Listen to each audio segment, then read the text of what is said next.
नमस्कार मैत्रिणींनो, तुमच्या अन्नपूर्णा गावरान रेसिपी या मराठी यूट्यूब चॅनलवर मनापासून पुन्हा एकदा खूप खूप स्वागत आहे। चला तर आज आपण खजूर मोदक कसे बनवायचे ते बघूया। अत्यंत साध्या सोप्या पद्धतीने शरीरासाठी अत्यंत पौष्टिक आणि हेल्दी असे आज आपण खजूर मोदक बनवणार आहे।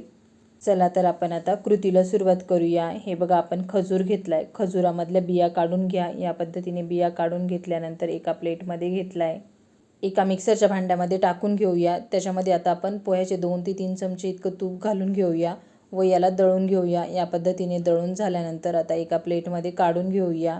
मला जितपत मोदक बनवायचे त्या अंदाजानुसार तुम्ही खजूर घेऊ शकता।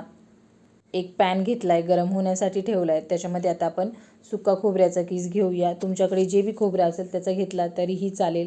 त्याला आता व्यवस्थित भाजून घेऊया। या पद्धतीने भाजून घ्या।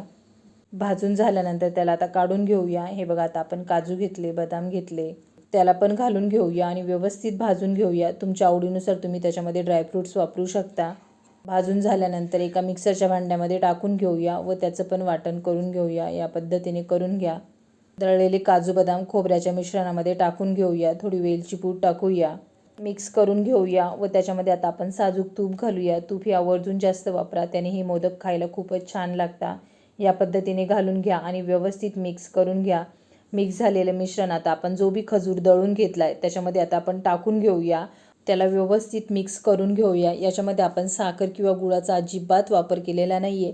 हे शुगर फ्री मोदक आहे आज आपलं मिश्रण व्यवस्थित मिक्स झालंय। आता एक मोदकाचा साचा घेऊया। त्याच्यामध्ये आता हे मिश्रणाचा छोटासा गोळा ठेवूया आणि व्यवस्थित हाताच्या साहाय्याने दाबून घेऊया, जेणेकरून आपल्या मोदकाला छान पाकळ्या येतील। व्यवस्थित दाबा। दाबून झाल्यानंतर हे बघा, मी आता मोदकाचा साचा उघडून दाखवते। आपला मोदक किती छान तयार झाला तुम्ही बघू शकता। झटपट होणारा हा खजूर मोदक आहे। अगदी कमी वेळेत कमी साहित्याचा वापर करून शरीरासाठी अत्यंत पौष्टिक आणि हेल्दी असा हा खजूर मोदक आहे। नक्की बनवून बघा। या पद्धतीने सर्व खजूर मोदक आता आपण असेच बनवून घेऊया। हे बघा, आपले सर्व मोदक व्यवस्थित बनून झाले। नक्की या पद्धतीने बनवून बघा। गणपती बाप्पाच्या नैवेद्यासाठी झटपट होणारे मोदक आहे। आवडल्यास लाईक, शेअर, सबस्क्राईब नक्की करा व या पद्धतीने खजूर मोदक तर नक्की बनवून बघा।